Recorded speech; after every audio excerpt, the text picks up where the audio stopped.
À moins que nous soyons purifiés intérieurement, nous ne pouvons pas avoir une communion constante avec le Dieu saint et vivant. Seul le sang de Jésus-Christ, selon 1 Jean 1,7 et Hébreux 9,14, a le pouvoir de nous laver et de purifier notre conscience de toutes les tâches du péché.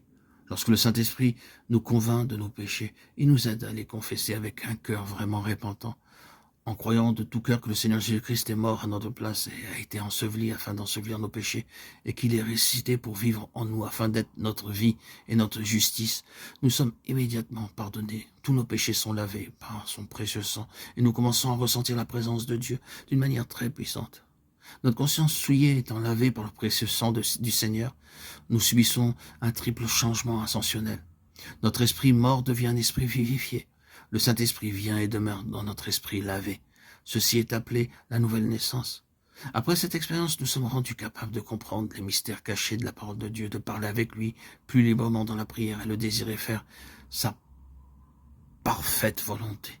Notre âme enténébrée s'illumine et nous commençons à faire un bon usage de nos sentiments en aimant celui qui n'est pas aimable, en dirigeant notre affection aux choses d'en haut et en faisant sa parfaite volonté en toutes choses. Notre corps aussi devient un corps lavé. Nous désirons le garder comme le temple du Saint-Esprit et ne pas faire de ses membres un mauvais usage.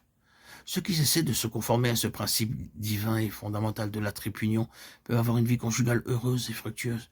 Ils devraient en tout premier lieu aspirer à une union spirituelle. Cela signifie qu'ils doivent commencer la journée à genoux avec la parole de Dieu et terminer la journée de la même façon, à genoux avec la parole de Dieu. Ils doivent ensuite rechercher ensemble sa volonté à genoux pour chaque sujet, adorer ensemble le Seigneur et aller à la maison de Dieu autant que possible.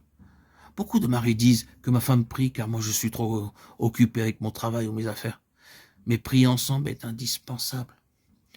Pour ce qui est de l'union de l'âme, ils doivent s'assurer que leur amour ne dépend pas de l'attraction humaine, des possessions mondaines, de l'éducation ou de la richesse. Mais ils devraient s'aimer l'un l'autre sans aucune motivation égoïste. Ils devraient avoir les mêmes pensées, les mêmes amis, les mêmes affections, les mêmes désirs, les mêmes intérêts et des secrets communs.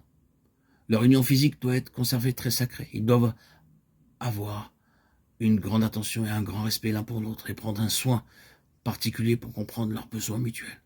Leur vie conjugale doit être vécue par la prière, en se souvenant qu'ils sont unis pour mettre au monde une pieuse descendance. Et un seul ne les a-t-il pas fait? Toutefois, il avait le reste de l'esprit. Pourquoi ce seul a-t-il été fait ainsi? Il cherchait une semence de Dieu. Malachie 2,5. Une pieuse descendance. Ils doivent demander à Dieu des enfants pieux, sinon leurs enfants seront entêtés et rebelles. Ainsi, en comprenant la véritable nature de notre personnalité, nous pouvons facilement distinguer la chair et l'esprit. Beaucoup de personnes disent qu'elles sont conduites par l'Esprit de Dieu, mais en réalité, elles le sont par leur chair et sont facilement séduites. Le diable essaie d'affaiblir notre foi, de nous dérober l'amour et la paix véritable par beaucoup de moyens subtils. En priant dans l'Esprit, en accord avec sa parfaite volonté, en accomplissant toutes choses sous la conduite du Saint-Esprit, nous jouirions de la faveur de Dieu et nous serons gardés dans son plan céleste.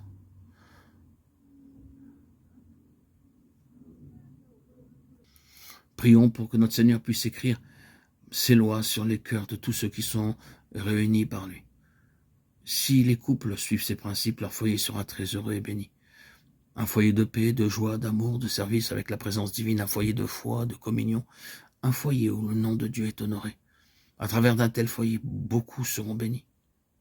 Un foyer chrétien est un avant-goût du ciel sur la terre.